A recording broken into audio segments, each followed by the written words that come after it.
Ao longo dos anos fazendo vídeos, notei que muitos de vocês acreditam em mitos sobre o espaço sem perceber. Então estou aqui para esclarecer a verdade. Quando você olha para o céu ao redor do pôr do sol e observa o sol, de que cor ele parece ser? A maioria diria amarelo, laranja ou vermelho. Em muitas imagens e animações, o sol é mostrado como uma grande bola amarela de plasma brilhante. Na verdade, o sol não é amarelo. O Sol emite luz de todas as cores visíveis do espectro eletromagnético com intensidade quase igual. Isso mostra que o Sol é tão violeta ou verde quanto amarelo, e quando você soma todas essas cores, você obtém luz branca. Então, na verdade, o Sol é branco. Se ele é branco, por que o Sol parece amarelo ou vermelho no céu? Isso ocorre devido à nossa atmosfera, pois a luz azul tem comprimento de onda menor que a vermelha, e por isso, é mais facilmente espalhada pelas moléculas atmosféricas. Fótons de luz vermelha, laranja e amarela do Sol atravessam a atmosfera sem serem perturbados e chegam direto ao seu olho. A luz azul, verde e violeta é espalhada pelas moléculas da atmosfera, e é por isso que o céu parece azul e o Sol parece amarelo. Eu sei que você provavelmente já ouviu falar do infame lado escuro da Lua antes, provavelmente por causa do álbum do Pink Floyd. Não existe lado escuro da Lua. Isso me irrita. Esse é o ponto principal. A nossa Lua está presa gravitacionalmente à Terra.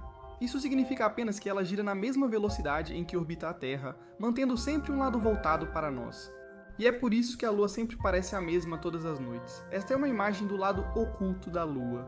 Como você vê, ele está sempre iluminado, só não o enxergamos, mas há vantagens em nunca estar voltado para nós.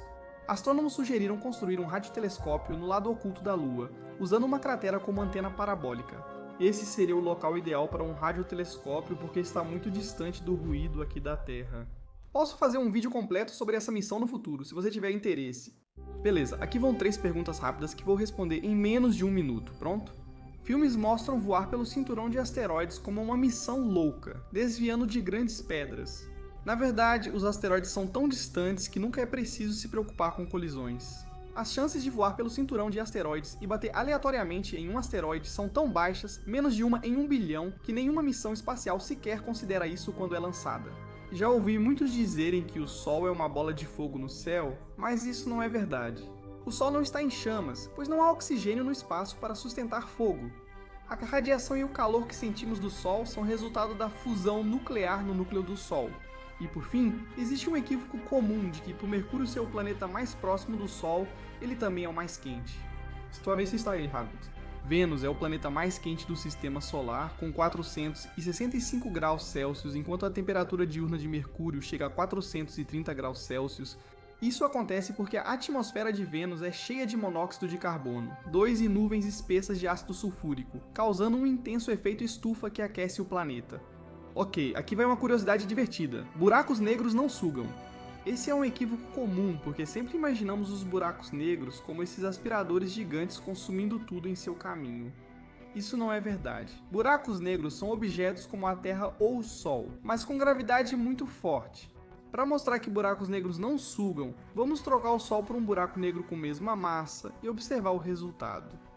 Nada mudou. Após 8 minutos e 20 segundos, nossos céus escureceriam.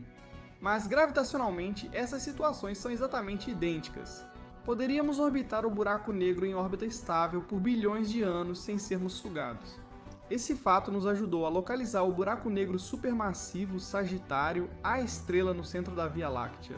Antes da imagem do buraco negro, só tínhamos observações de estrelas orbitando ao redor dele. Elas eram arremessadas com força, mas não sugadas para o centro do buraco negro. Da próxima vez que alguém disser que buracos negros sugam tudo, você pode corrigi-los com a verdade. Outro mito espacial comum é que nada jamais sai de um buraco negro. Sempre dizem que após entrar em um buraco negro não há retorno e você ficará preso para sempre. Você nunca conseguirá sair, pois nem a luz escapa da atração da singularidade. Isso é parcialmente verdade, mas não totalmente correto. Devemos isso a Stephen Hawking. Segundo Stephen Hawking, buracos negros não são totalmente negros e emitem pequenas partículas. Essa radiação, chamada de Hawking, pode remover toda a energia e massa dos buracos negros, levando ao seu desaparecimento com o tempo. E como isso acontece é na verdade algo meio bonito. Nós frequentemente pensamos no vácuo vazio do espaço como bem, exatamente isso, vazio. O espaço vazio está repleto de campos quânticos. Esses campos regem as leis do universo e definem as propriedades das partículas fundamentais. Isso parece um pouco confuso, e honestamente é mesmo. Então vou te dar a explicação intuitiva mais comum. Só saiba que a explicação real e aprofundada tem mais nuances, e eu provavelmente vou falar sobre isso em um vídeo futuro. A mecânica quântica nos diz que esse vácuo vazio, na verdade, está cheio de partículas virtuais que aparecem e desaparecem em pares de matéria e antimatéria. Imagine um elétron e um pósitron aparecendo por um curto tempo, até se encontrarem e se aniquilarem. Como isso ocorre rapidamente, esses pares de partículas virtuais não viram partículas reais detectáveis. Mas bem na beira de um buraco negro, algo estranho acontece. Se um par que está bem no horizonte de eventos surge e a partícula negativa cai para dentro, ambas se tornam instantaneamente partículas reais. A negativa cai em direção à singularidade do buraco negro e a positiva é emitida como o que então vemos como radiação de Hawking. As partículas negativas fazem o buraco negro perder sua energia com o tempo, daí o mito. A energia escapa do buraco negro via radiação de Hawking. É claro que isso leva bilhões e bilhões de anos, e se você entrar em um, não vai sair. Você provavelmente já ouviu antes que o espaço é um abismo frio, escuro e congelante, mas isso é um mito. O espaço, na verdade, não possui temperatura. A temperatura mede a velocidade das partículas em movimento. E como o vácuo do espaço praticamente não tem partículas, ele não tem temperatura. O quão quente você estaria no espaço depende de onde está. Se você se aproximasse de uma estrela como o Sol, seria exposto à radiação, aquecendo seus átomos. Astronautas em órbita enfrentam temperaturas extremas por causa da radiação solar. O lado ao Sol atinge de 100 a 250 graus Celsius, enquanto o lado na sombra cai para menos 250 graus Celsius. Na verdade, o espaço não é frio, o que nos leva ao próximo mito. A ideia de que humanos explodiriam no espaço sem traje espacial.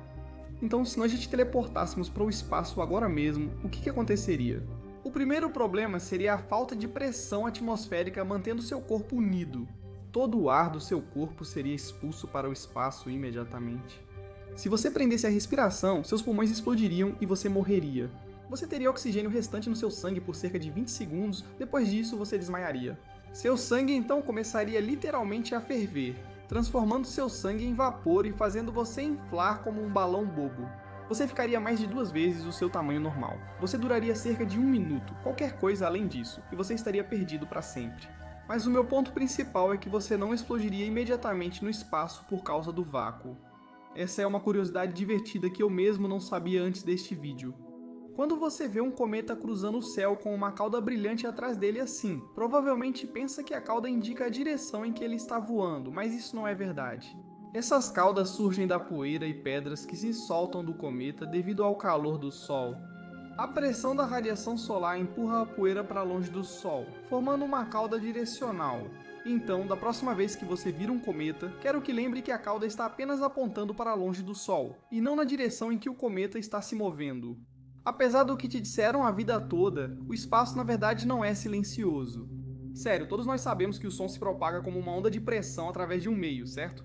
Quando falo, suas caixas de som reproduzem minha voz, movendo as moléculas de ar para que seu ouvido a interprete como som. No vácuo do espaço, sem ar, não há transmissão de som, portanto está correto. No vácuo do espaço não há som, mas todo o espaço não é um vácuo perfeito. Por exemplo, perto de um buraco negro, há gás e poeira que transmitem essas ondas de pressão. A NASA divulgou esta gravação de sonificação de como seria o som de um buraco negro e é realmente assustador. Como curiosidade, devemos ficar felizes que o vácuo do espaço seja silencioso. Se o som viajasse pelo espaço como a luz, o Sol seria mais barulhento que uma britadeira e todos seríamos surdos. Você já deve ter ouvido que o tempo é constante, mas Einstein provou que isso não é totalmente verdade. A teoria da relatividade especial de Einstein mostra que a velocidade de um objeto no espaço afeta sua massa e o tempo. Um objeto em movimento em relação a um observador sofre dilatação do tempo. Se o objeto se move rápido, o tempo desacelera para ele. O astronauta Scott Kelly passou quase 5 anos a bordo da Estação Espacial Internacional. Em 2015, Scott estava no espaço, movendo-se bem mais rápido que seu irmão gêmeo Mark, que ficou na Terra. Devido à dilatação do tempo, após um ano em velocidade orbital, Mark envelheceu 5 milissegundos a mais que Scott. A Estação Espacial Internacional viaja a apenas 0,0026% da velocidade da luz. Se Scott deixasse a Terra em uma nave a 99% da velocidade da luz e voltasse após 5 anos, Mark teria envelhecido 50 anos nesse período. Então não, o tempo não é uma qualidade constante e imutável do universo. Quando eu mostro este vídeo da Lua passando por suas fases, muitos de vocês provavelmente vão pensar que as fases são causadas pela sombra da Terra sendo projetada sobre a Lua. Mas isso não é verdade. As fases da Lua, na verdade, são causadas apenas pelo Sol conseguir iluminar somente a parte que está voltada para ele em determinado momento. Durante o mês, a Lua orbita a Terra, expondo partes diferentes ao Sol e originando as fases lunares. Só vemos a sombra da Terra na Lua durante um eclipse lunar. Aqui vai uma curiosidade divertida. Muitos acham que por a luz ser composta de fótons sem massa, ela não sofre influência da gravidade. Isso não é verdade. Objetos massivos curvam o espaço-tempo com sua gravidade. Objetos mais massivos distorcem mais o espaço-tempo. Como fótons de luz só viajam em linha reta, ao atravessar regiões de espaço-tempo muito distorcidas, podem parecer se curvar. Sabemos disso porque ao observar objetos massivos como buracos negros, galáxias ou aglomerados, vemos grandes distorções chamadas lente gravitacional. Isso ocorre quando a luz de um objeto distante é distorcida e curvada por um objeto massivo entre nós e a fonte. Isso tem grandes implicações e permite observar galáxias muito distantes, distorcidas e intensificadas por esse processo. Também é uma das poucas formas de observar e detectar buracos negros de massa estelar.